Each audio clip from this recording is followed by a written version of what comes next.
Bab 62 evolusi lagi, mutasi, meskipun sudah 6 hari berlalu, meskipun dia telah meregenerasi LV1, masih ada rasa sakit pada tulang yang patah, yang serius mempengaruhi fleksibilitasnya dan rencananya, mungkin sudah waktunya regenerasinya LV1 ditingkatkan, sekarang bahwa dia telah menggunakan kemampuan ini begitu lama. Bai Chuan juga mengerti bahwa LV1 hanya dapat dengan cepat menyembuhkan luka pada daging dan darah. Selain itu, hanya lapisan permukaan daging dan darah, tetapi kecepatan penyembuhannya akan melambat ketika bersentuhan dengan organ dalam, dan mengenai lapisan tulang, akan semakin lambat. Melihatnya dari cara ini, mungkin LV2 dapat dengan cepat menyembuhkan organ dalam atau cedera tulang. Namun, jika dia langsung berevolusi dengan tulang yang terluka, akankah dia dapat menyembuhkan tulangnya? Berpikir tentang ini, Bai Chuan berencana untuk memulai putaran evolusi baru langsung setelah mengumpulkan 3 poin hari ini. 3 poin cukup untuk berevolusi menjadi kemampuan tulang buaya LV3, Overlord. Awalnya, dia berencana untuk berevolusi menjadi gigitan atau sisik buaya terlebih dahulu, tetapi ketidaknyamanan yang disebabkan oleh tulang yang patah dalam beberapa hari terakhir membuatnya memikirkannya dan memutuskan untuk memperkuat tulang terlebih dahulu. Mungkin dia telah berevolusi menjadi tulang yang lebih sempurna, mungkin dia bisa langsung mengembalikan tulang yang patah. Tulang buaya dikatakan 10 kali lebih keras dari tulang sapi. Jika tulang-tulangnya telah mencapai tingkat seperti itu, mungkin dia tidak akan patah oleh Zhang Bolt pada hari itu, tetapi nasib kelompok manusia ini benar-benar seperti anak kecil yang kuat. Berpikir tentang ini, Bai Chuan juga agak marah. Giginya gatal, siapa yang akan menyangka kepala orang itu meledak oleh dirinya sendiri, dan dia masih bisa memberinya waktu yang sulit. Tetapi setelah belajar pelajaran kali ini, dia tidak akan begitu lengah kali ini. Sekarang masih maju. Setelah membaca ini, Bai Chuan juga membuka panel lagi, dan memilih model kemampuan buaya yang tersimpan. Dengan munculnya model, kemampuannya juga muncul lagi. Spesies, buaya.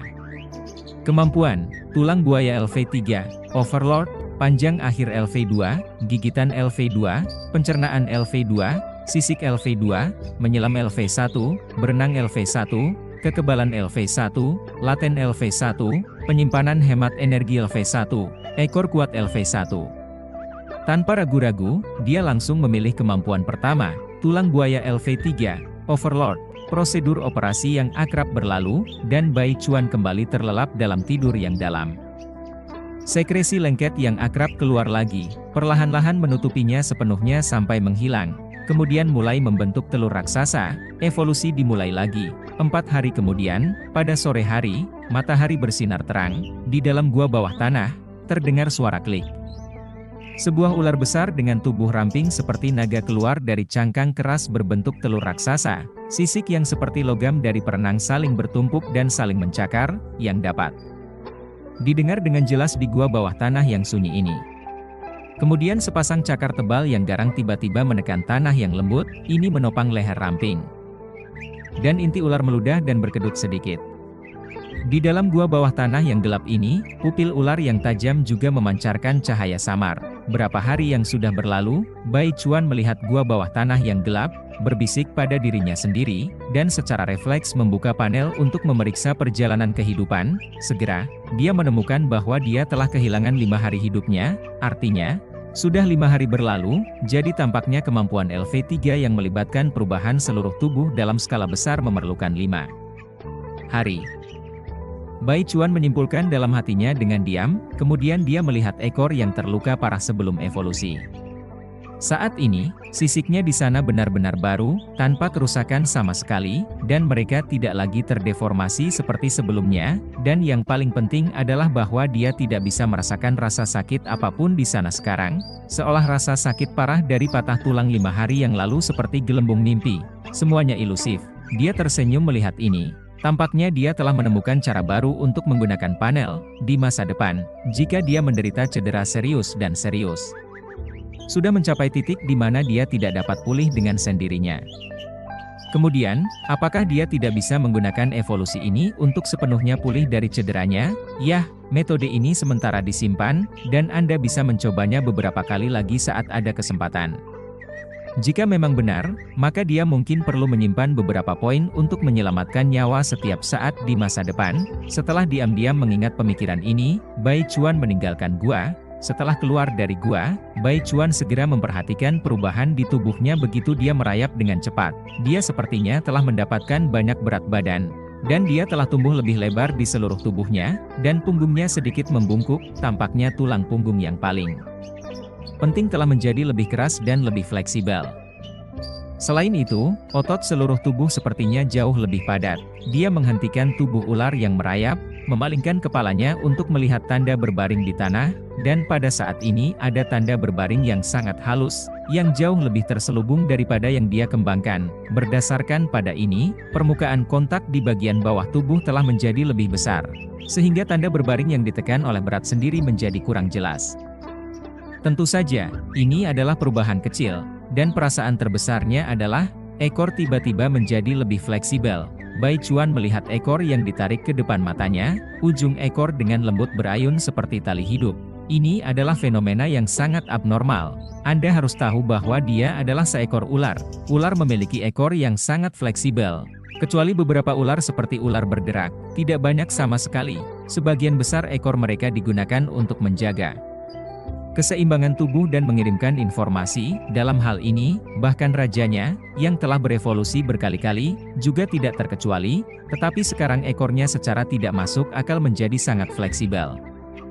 Dia memikirkannya dengan hati-hati, fenomena ini tampaknya telah terjadi padanya sebelumnya, dan selalu ada perasaan deja vu. Secara refleks, dia membuka panel dan melihat baris kemampuannya, dan dia mulai dengan cepat memindai 10 baris itu dalam sekilas. Segera, dia menemukan kemampuan yang tiba-tiba muncul dalam kemampuannya sendiri, ekor kuat LV1. Melihat ini, dia segera ingat dua kemampuan yang juga muncul secara tidak masuk akal saat itu, Agility LV1 dan Scale LV2. Bukankah situasi ini sama persis dengan situasi saat ini? Apa yang terjadi? Bab 63 Variasi Gen. Sebenarnya, pada awalnya, dia juga meragukan apakah kemampuan-kemampuan ini tumbuh seiring dengan pertumbuhannya sendiri. Tetapi kemudian dia menemukan bahwa tidak begitu, karena selama waktu yang begitu lama, ukurannya telah berkembang dari 3 meter awal menjadi raksasa 7 meter, tetapi dia sendiri, yaitu kemampuan asli yang dimiliki oleh Raja Wali, tidak pernah muncul tumbuh bersama tubuhnya, juga. Kemampuan-kemampuan ini pada dasarnya terkait dengan gen-gen yang dia tahu dalam kehidupan sebelumnya, jadi mari kita anggap mereka sebagai gen-gen untuk saat ini. Tetapi seharusnya bukan hanya gen-gen, dia samar-samar mengingat sedikit pengetahuan dari kehidupan sebelumnya. Tubuh manusia memiliki sekitar 20.000 hingga 30.000 gen, dan gen-gen ini secara kolektif disebut genom manusia.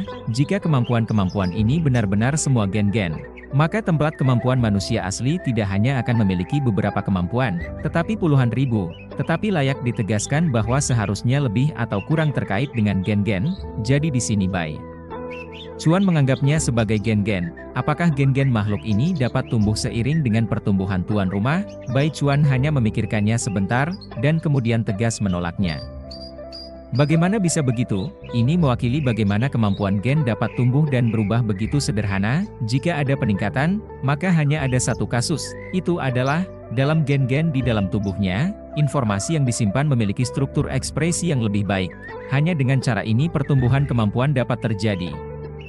Jadi mengapa dia secara alami menghasilkan beberapa kemampuan baru sekarang? Lalu apa yang mereka miliki kesamaan? Bai Chuan memikirkannya dengan cermat, dan menemukan bahwa dari 3 kali, 2 diantaranya lahir tidak lama setelah evolusinya, hanya skala LV2 karena peningkatan tiba-tiba ukurannya, yang menyebabkan sisiknya sendiri tidak sejalan dengan ukurannya. Dan muncul secara alami setelah setengah tahun, dia samar-samar mengingat pengetahuan kecil lain yang pernah dia baca dalam kehidupan sebelumnya, gen-gen akan mengalami mutasi secara kebetulan, dan sebagian besar faktor yang mempengaruhi variasi gen adalah perubahan lingkungan dan pembelahan sel internal. Pembelahan sel tidak sulit untuk dimengerti, setiap kali dia berevolusi, pasti akan ada pembelahan sel yang besar. Kemudian munculnya kemampuan LV1 yang gesit dan munculnya kemampuan ekor kuat LV1. Adakah kemungkinan bahwa karena dia memiliki terlalu banyak kemampuan evolusi, informasi berbagai hal di dalam tubuhnya terlalu kaya, sehingga dalam evolusi ini, dia telah lebih atau kurang menyerap beberapa karakteristik pemilik gen asli? Ini bukan salahnya berpikir seperti ini, tetapi kemampuan ekor kuat LV1 yang muncul kali ini terlalu jelas, yaitu kemampuan dari model kemampuan buaya, dan apa yang dia perkuat kali ini adalah kemampuan buaya. Adapun kemampuan yang diperkuat sebelumnya. Bai Chuan berpikir sebentar, dan tampaknya tidak ada model kemampuan untuk kemampuan ini, itu berarti kemungkinan ini sangat tinggi. Mengenai variasi lainnya, faktor-faktor lingkungan yang mempengaruhi variasi gen mencakup rangsangan radiasi eksternal, faktor suhu, dan rangsangan zat kimia, dan saat skala LV2-nya muncul pada awalnya, dia baru saja mengalami rangsangan radiasi dari faktor-faktor eksternal yang menyebabkan mutasi gen. Selama 6 bulan itu, untuk dengan cepat mengumpulkan poin, dia berada dalam situasi di mana makanan sangat melimpah siang dan malam. Pada saat itu, sebelum beristirahat setiap malam, dia harus memulai pencernaan yang gila yang datang dengan panel, dan karena kapasitas penyerapannya sendiri tidak cukup kuat pada saat itu.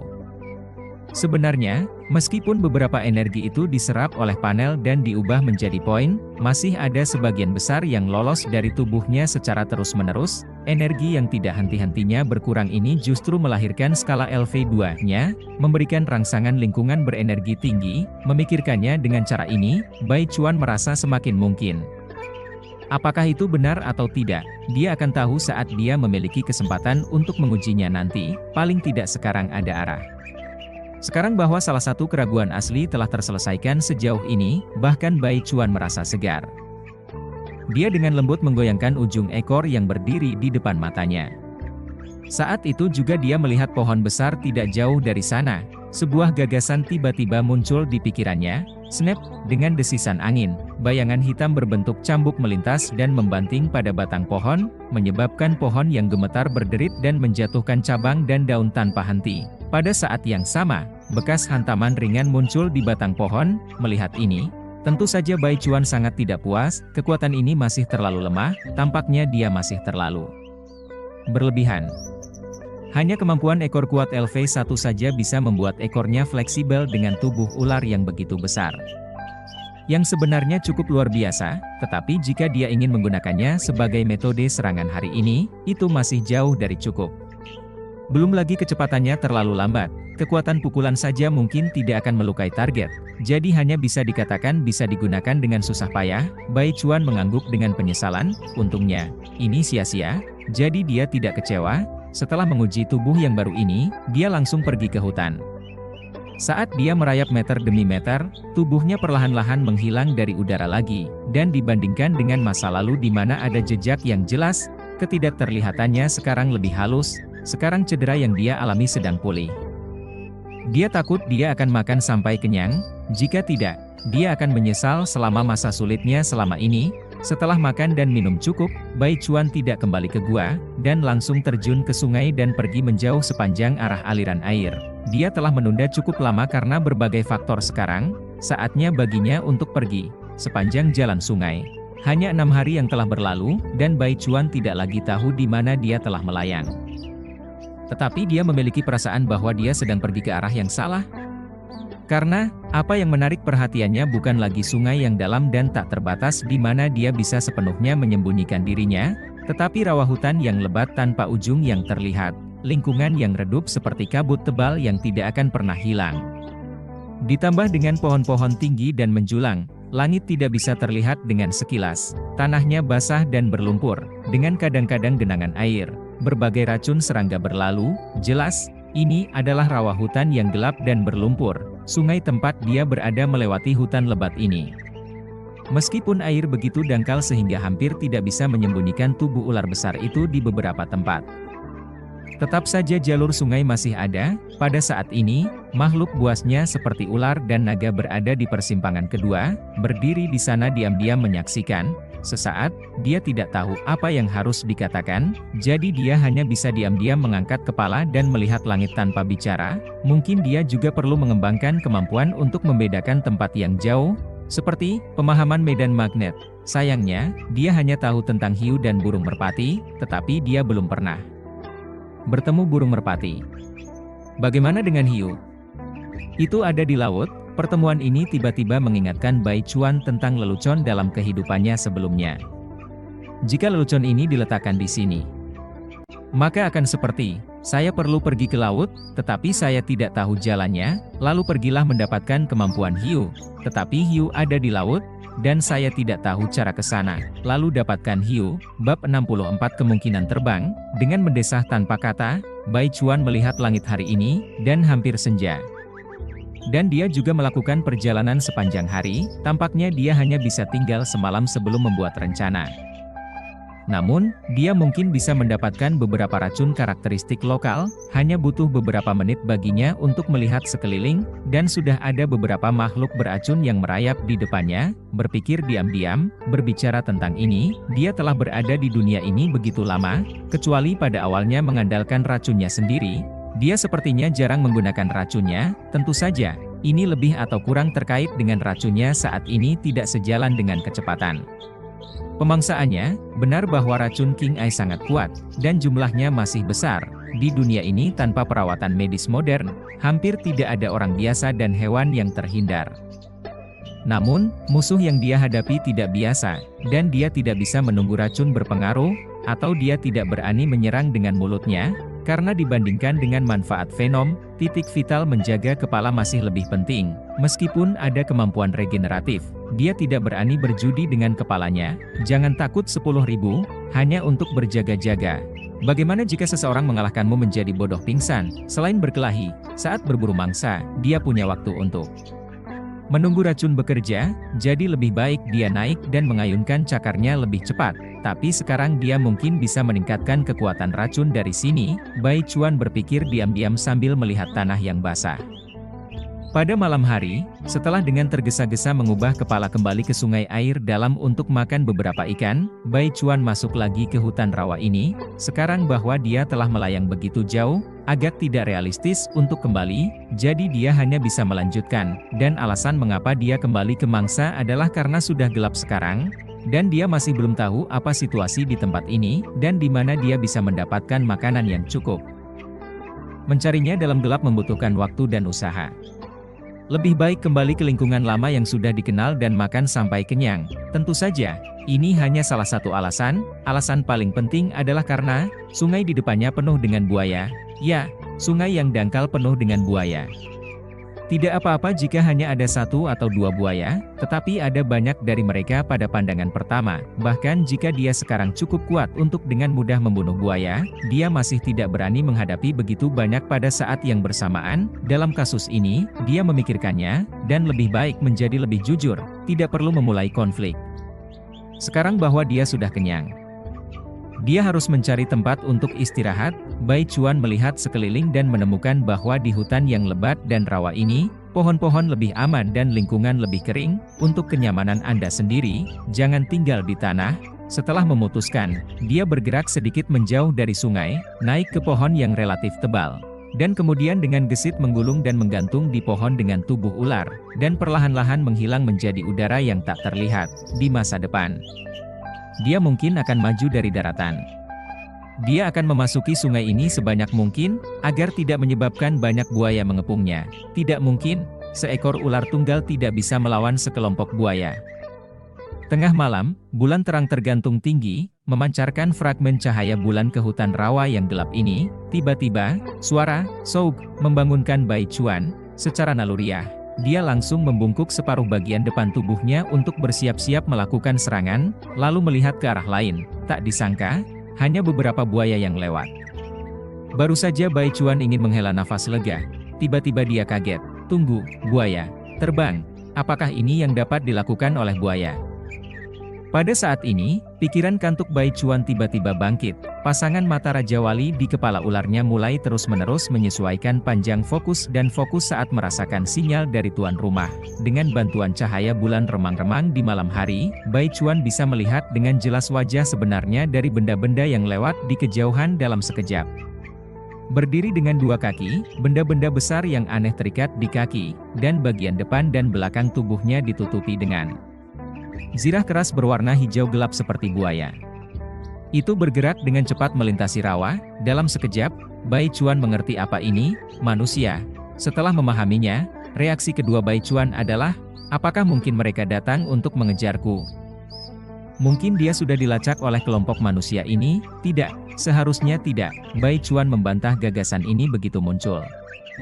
Jika dia benar-benar dilacak oleh kelompok manusia ini, maka bukan hanya beberapa manusia yang lewat di kejauhan yang muncul di sini saat ini. Sebaliknya, sejumlah besar orang mengepungnya. Dia melihat dengan cermat ke kejauhan, dan melihat dari bentuknya, seharusnya dia datang dari lebih jauh, tidak dari arah yang sama dengannya, mungkin seharusnya sesuatu yang lain.